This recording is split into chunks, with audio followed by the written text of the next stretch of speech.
എമ്പുരാൻ സിനിമയുടെ വ്യാജ പതിപ്പ് ടെലഗ്രാമിൽ പ്രചരിപ്പിച്ചവർക്കെതിരെ അന്വേഷണം ശക്തമാക്കി പോലീസ്. സൈബർ സിഐയുടെ നേതൃത്വത്തിൽ 8-അംഗ അന്വേഷണ സംഘത്തെ നിയോഗിച്ചു. 2 ദിവസം കൊണ്ട് ചിത്രം 100 കോടി ക്ലബിൽ കടന്ന ആവേശത്തിലാണ് അണിയറ പ്രവർത്തകർ. അതേസമയം വിവരങ്ങളുമായി സഹിൻ ആന്റണി ചേരുന്നു. സഹിൻ, ഈ ടെലഗ്രാമിൽ വ്യാജ പതിപ്പ് പ്രചരിപ്പിച്ചവർക്കെതിരായ അന്വേഷണം ഏത് തരത്തിൽ പുരോഗമിക്കുകയാണിപ്പോൾ? പോലീസിന് വല്ല തുമ്പും കിട്ടിയിട്ടുണ്ടോ? അതിനിടെ വലിയ ബഹിഷ്കരണ ആഹ്വാനങ്ങൾ ഒക്കെ ഉണ്ടെങ്കിൽ പോലും 2 ദിവസം കൊണ്ട് 100 കോടി ക്ലബിൽ ഇടം തേടിയിരിക്കുകയാണ് എമ്പുരാൻ.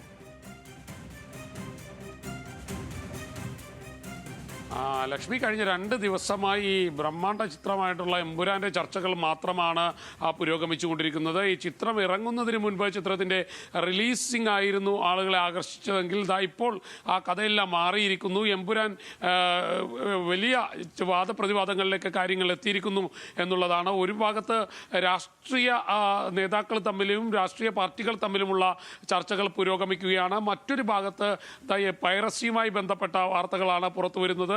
ഈ കഴിഞ്ഞ ദിവസം എമ്പുരാന്റെ വ്യാജ പതിപ്പ് പുറത്തുവിട്ടിരുന്നു. ഇതിനെതിരെ അന്വേഷണവും പോലീസ് ശക്തമാക്കിയിട്ടുണ്ട്. സൈബർ സിഐയുടെ നേതൃത്വത്തിലുള്ള 8-അംഗ സംഘത്തെയാണ് നിയോഗിച്ചിരിക്കുന്നത്. ഇവരുടെ ഒരു പോലീസിന്റെ പ്രാഥമിക അന്വേഷണത്തിൽ അവർക്ക് വ്യക്തമാകുന്നത് കോയമ്പത്തൂരിൽ നിന്നാണ് ഇതിന്റെ ഈ കോപ്പികൾ വ്യാജ പതിപ്പ് പുറത്തിറങ്ങിയിട്ടുള്ളത് എന്നുള്ള ഒരു സംശയമാണ് പോലീസിനുള്ളത്.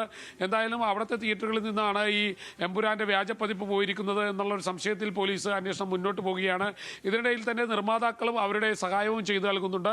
എത്തിക്കൽ ഹാക്കർമാരെ ഉപയോഗിച്ചുകൊണ്ട് കിട്ടുന്ന വിവരങ്ങളെല്ലാം തന്നെ പോലീസിന് കൈമാറുകയും ചെയ്യുന്നുണ്ട്. മാത്രമല്ല, ലക്ഷ്മി നേരത്തെ സൂചിപ്പിച്ചതുപോലെ തന്നെ വലിയ ആവേശത്തിലാണ് ചിത്രത്തിന്റെ അണിയറ പ്രവർത്തകരും.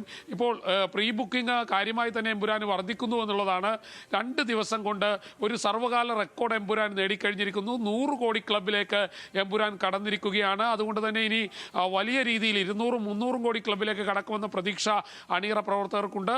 ഒപ്പം തന്നെ എമ്പുരാനിലെ ചില ഭാഗങ്ങളും ഒപ്പം തന്നെ ഡയലോഗുകളും എല്ലാം മാറ്റുന്നതിനും നീക്കം ചെയ്യുന്നതിനും വേണ്ടിയുള്ള ശ്രമം മറ്റൊരു ഭാഗത്ത് നടക്കുകയും ചെയ്യുന്നുണ്ട്. നേരത്തെ തന്നെ അറിയാം, സംഘപരിവാർ സംഘടനകളെല്ലാം വലിയ പ്രതിഷേധവുമായി എമ്പുരാനെതിരെ രംഗത്ത് വന്നിരുന്നു. അവരുടെ ആളുകളെല്ലാം മോഹൻലാലിനെയും പൃഥ്വിരാജിനെയും കടന്നാക്രമിക്കുന്ന ഒരു സമീപനമുണ്ടായിരുന്നു.